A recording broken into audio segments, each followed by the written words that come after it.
If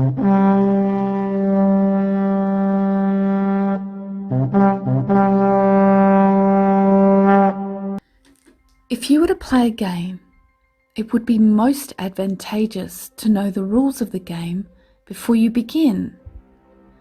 But here we find ourselves in the middle of a game that we don't even know the name of. If you live in Australia, I'm going to tell you the name of this game, and I will also explain the rules. The name of the game is Deception. And before I begin to discuss the rules of this game, I need to bring you up to speed with some of the historical facts so that the rules make sense. On the 26th of January 1910, the day we call Australia Day, is the day that we became an occupied territory. 8 treaties were signed regarding the Hague War on land, concerning the recovery of debts, the customs of war, and the opening of hostilities. These treaties still apply now. Why did this happen, and what does this mean? Due to previous wars in the early 1800s with America, Great Britain accrued huge debts. They borrowed money from the Rothschild banking cartel, who also lends money to the Holy See, which is the Vatican. The Rothschilds also own the World Bank and the IMF, which are linked to the United Nations. In 1908, the great debt collectors came knocking on our door by the way of the Great White Fleet. They came to Australia to set down the terms and conditions of the payment of these loans, because Australia is part of the Commonwealth and it was used as collateral for these loans. And so begins usufruct, using the fruits of the land to pay off debt owed. The Hague Treaties set up the rules of engagement during the war. America, as a foreign administrator of these loans, set up a de facto government. Australia celebrated the arrival of the Great White Fleet and was oblivious to the truth of the takeover. Into Sydney Harbour come units of the United States Navy. Now here is my Australian colleague to tell you how Australia made open house to the American squadron. Yanks are coming, and the tramp of their feet echoes round the world. With only 24 hours in which to prepare an outsizing welcome, Sydney really went to town. 500,000 people gather. The city turns on a real Broadway welcome. From tall office buildings shower confetti, streamers, balloons, old telephone books. Of course they tore them up first. But what a sight! What a welcome!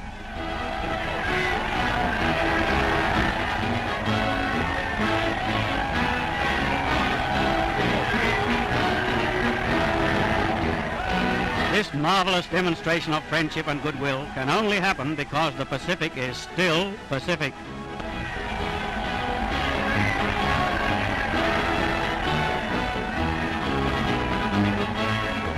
This is no routine visit, and this is no routine welcome. The undemonstrative Aussie has come out of his shell, and with good reason. The First World War spanned over 4 years and ended in November 1918. Australia was hit hard. 60,000 ANZACs sacrificed their lives so that Australia could have freedom, in the irony that we were under a foreign occupation. The League of Nations was set up in 1920, and our Prime Minister Billy Hughes spoke up for us and secured our nation's right to be a self-determined nation because of the 60,000 ANZACs that were killed and the 2,000 injured. Our first duty as Australians is to Australia, to its industries, primary and secondary. King George V declared that the Commonwealth of Australia was to be a self-determining nation, which was noted in the changes to the Royal and Parliamentary Titles Act in 1927, and the ANZAC Shrine was built in Melbourne in 1934 to honour our ANZACs. The victors of war write the history. In 1939, at the beginning of the Second World War, a treaty was forced into entry called the Declaration Regarding the Teaching of History, Revision of School Textbooks. This treaty outlines the way history is to be taught in schools to hide the truth that we are indeed an occupied territory under the rules of war. The foreign occupation foresaw the dangers that may arise through the presentation of certain historical events in school textbooks that people might disagree with. In other words, Australians might be a little bit upset to know that they were under foreign occupation. On the 24th of October in 1945, the United Nations was formed. And in 1948, the Nationality and Citizenship Act was passed, which formally announced the United Nations as the trustee of the Commonwealth of Australia. An important fact to be aware of is that we all became citizens of Australia and not imperial subjects. This meant that we all officially boarded the citizenship and joined the foreign occupation. Another interesting fact is, according to the Acts Interpretation Act of 1901, Australia and the Commonwealth of Australia are defined as, when used in geographical sense, includes the Norfolk Island, the territory of Christmas Island, and the territory of the Cocos-Keeling Islands, but does not include any other external territories. Now this means that the landmass that we know as Australia is in actual fact not. So what are we citizens of, and why did they declare Australians to be citizens? 2 words: the United Nations, the UN. The UN is a privately owned organisation that is influenced by the global elite. They have been working towards a new world order, a one world government to make the world interdependent so that no one nation can be independent. The UN has many branches, such as the WHO, the World Health Organization, which promotes vaccinations for profit, the World Food Programme, which has destroyed the Australian farming industry to promote interdependence on other countries, the International Monetary Fund, the IMF, creating more poverty and debt for Australians and the world, the UN Population Fund, a eugenicist depopulation program, the World Meteorological Organization, controlling weather and climate, the UN Refugee Agency, creating displaced communities and refugees, the United Nations Climate Change, a diversion tactic to what is really going on, and the International Trade Centre, destroying small businesses, which is just to name a few.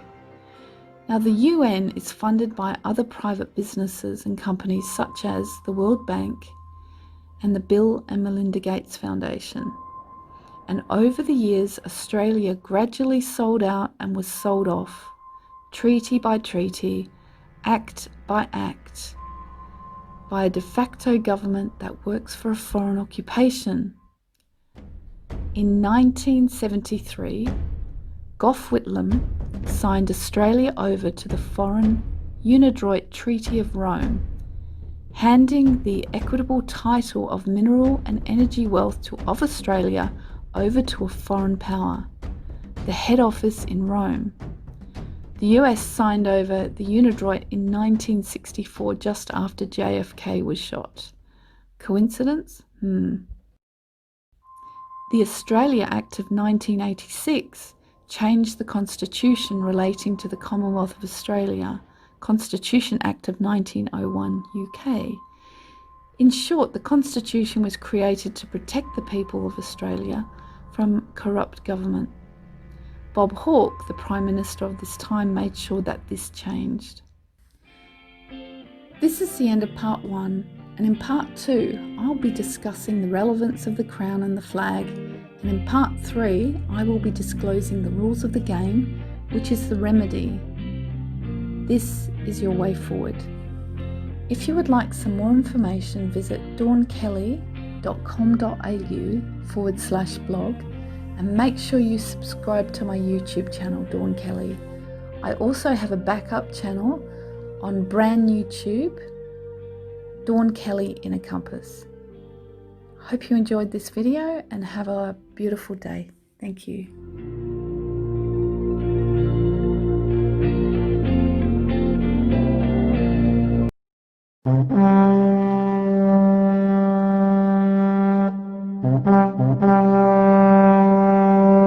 If you are a citizen of Australia or you reside in Australia, this could be one of the most important videos that you will ever watch.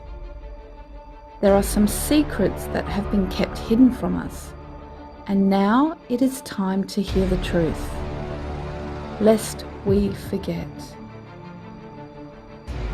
Honouring our ANZACs and the role they have played in our unified history is an important part of the pathway to actualising yourself as a self-determined man or woman who has a biblical land claim here in Australia. Thanks to Australia's Prime Minister, Billy Hughes, we were declared a self-determined nation by King George V after the Great War. The ANZAC Shrine of Remembrance in Melbourne is sacred land, as are all of the ANZAC shrines. The Melbourne Shrine of Remembrance is special. It was funded by the people of Australia for the people of Australia. It is extremely important and significant. On the 11th of November 1934, 250,000 people gathered to pay homage to our fallen so that we will always remember. The shrine represents peace, justice, patriotism and sacrifice. The 4 external statues remind us of that.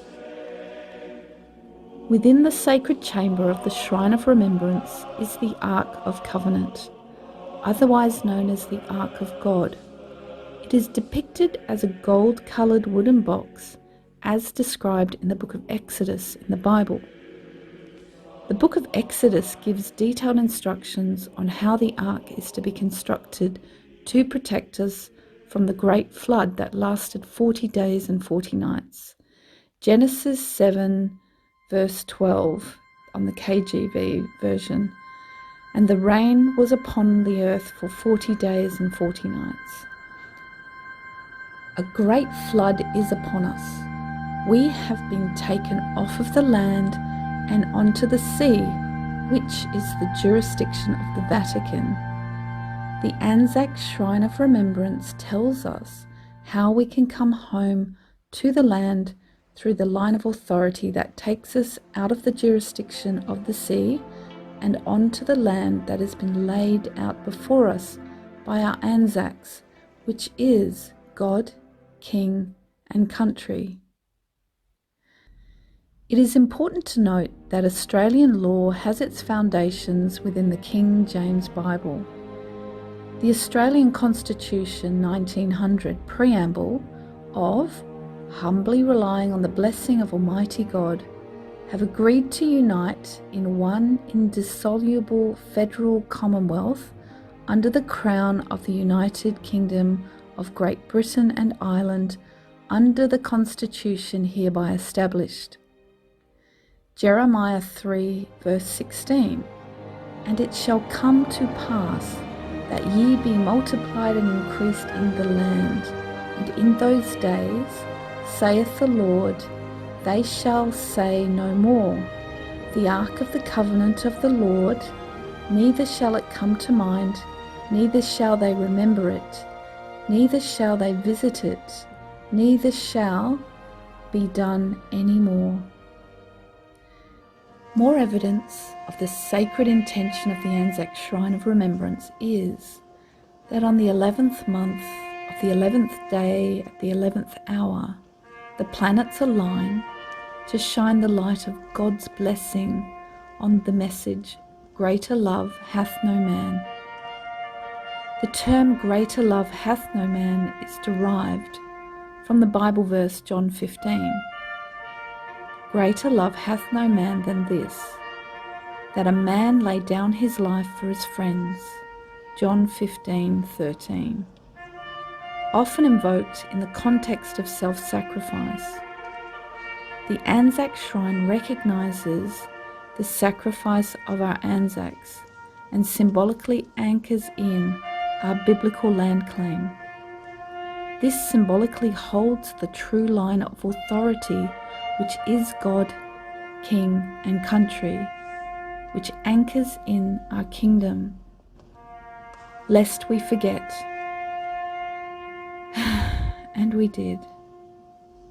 This was the intention of our de facto foreign occupiers. Symbolically speaking, the pool of remembrance was removed in 1951, 3 years after the United Nations were declared our trustee in the Nationality and Citizenship Act. The pool of remembrance reminded us to look back and reflect on the sacrifice of our Anzacs. The kangaroo and the emu on the Commonwealth coat of arms. These two animals are unique to Australia and cannot walk backwards, hence Advance Australia Fair. Moving forwards, forgetting the past. A generation of historical deception. As per the treaty in 1939, we had all forgotten who we were. We had forgotten who we were as a people. We had forgotten who we were as a nation, and we had forgotten we were free. Our Anzacs fought for our freedom under the red 1901 federal land flag, and this flag was officially consecrated on Friday the 31st of July 2020. A red 1901 federal land flag was raised at every ANZAC shrine in every capital city, honouring our Anzacs and the true Australia Day.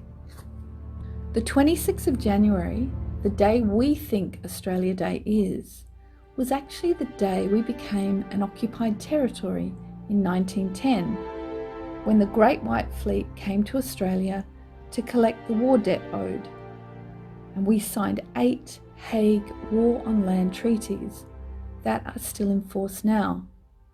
Australia has been under the rules of war since 1910, but this fact has been hidden from us in plain sight.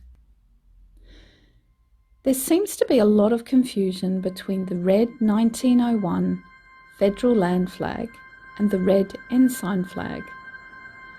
In Australia specifically, the flag you fly indicates which jurisdiction you are in. When you fly the red ensign flag, you are demonstrating that you are under maritime law, the law of contracts, which is the law of the sea. The red ensign is the correct flag to be displayed by foreign private vessels in the United Kingdom waters. Merchant vessels from British overseas territories and Crown dependencies are entitled to red ensign defaced with the badge of their territory. When you fly the 1901 federal land flag, that indicates that you know your standing. It indicates that you are a living man or woman who does not identify with the fictitious strawman that your birth certificate connects you to. When you fly the 1901 federal land flag, it indicates that you know your standing. It indicates you are a living man or woman who does not identify with the fictitious strawman that your birth certificate connects you to. In war, your flag tells the enemy who you are. The 1901 federal land flag shows that you are a peaceful civilian who is not part of the foreign occupation. It clearly states that you are protected under the various war treaties such as the Hague, the Nuremberg Code and the Lieber Code, to name a few.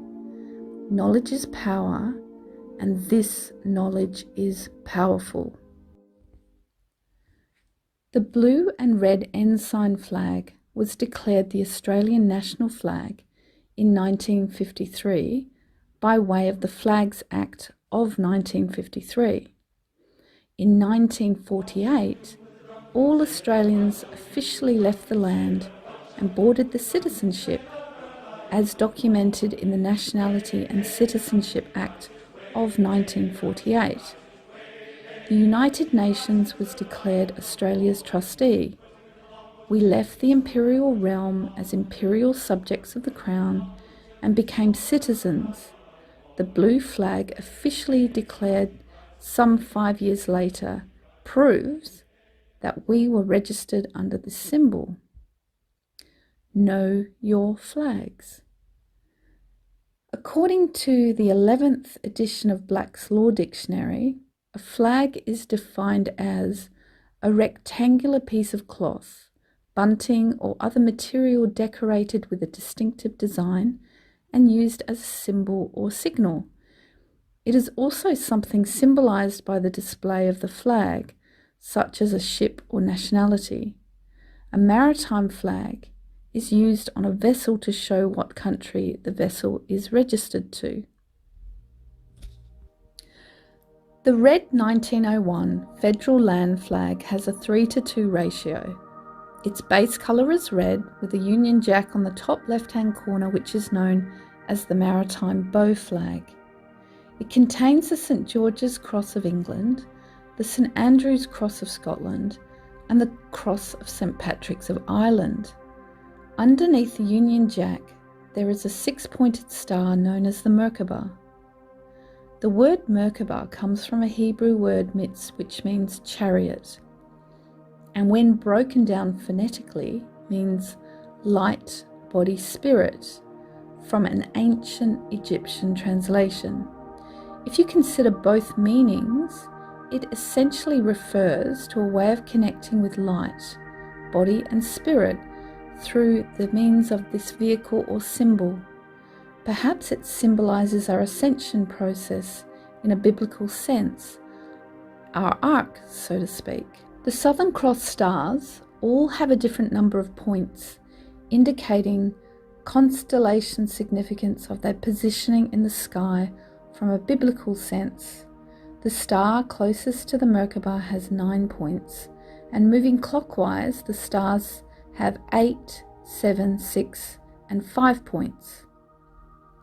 The federal ensign flag also has a Union Jack on the top left-hand corner, and it has either a red background, which defines you as a merchant vessel, the blue flag, which defines you as a government corporation vessel, and the white flag indicates that you are a naval vessel. The stars are different. The 7 stars under the Union Jack represent 7 states, and all the other stars have 7 points except the smallest star of the Southern Cross. The United Nations is an unregulated private company who flies a light blue flag with a Gleason's flat earth map from 1892. It is interesting to note that Antarctica is missing, and the grid overlaying the map has 33 segments. A laurel wreath frames the world map, which symbolises the victory of the Roman Empire. Why would a globalist organisation put a flat earth map on their flag? The United Nations claim to be a peacekeeping organisation, yet their flag states otherwise. Does this appear to be a deception in plain sight? The black flag represents the absence of a flag, and thus stands in opposition to the very notion of nation states. The police, otherwise known as policy enforcers, as they enforce the policies of the foreign occupied de facto government, are now wearing blackened flags. Even the Prime Minister of Australia appears to be wearing a blackened Australian flag. Australia's trustee, the United Nations, have no flags flying at their headquarters in New York. Black flags and no flags at the UN equals the reining in of a new era of a new world order. When the UN officially move in, you will need to declare who you are and where you stand. If you are a self-determined living man or woman, you will need to fly the 1901 federal land flag. Make it clear that you are not part of the foreign occupation. Their laws do not pertain to you as you are not under their jurisdiction. This is very important. Now this concludes part 2A of The Truth Will Set You Free. Part 2B will be focusing on the importance of the crown and why you need to know the difference between the Imperial Crown and the St. Edward's Crown. If you'd like to learn more, please visit www.com.au/blog or subscribe to my YouTube channel at Dawn Kelly, or visit my backup channel, Fluffy Bunny Angel Unicorn. If you valued this video, then please like and share it with your friends and family. Donations are greatly received, and have a blessed day. Thank you.